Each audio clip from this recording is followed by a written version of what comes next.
Hello there and welcome. Francois again with Secret Sauce Ingredient Series number 12, Leadership. Now, leadership is not a tag or a name on your door. Leadership is earned. And so there's two types. One of them is with others.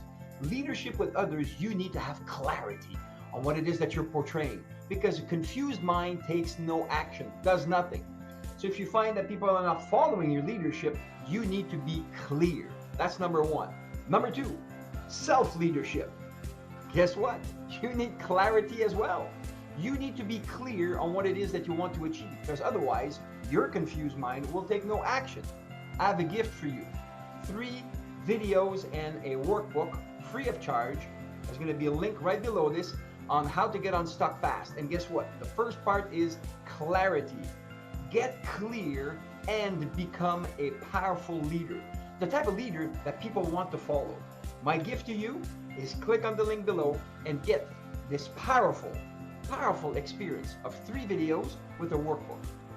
As you get clear, things will be more focused.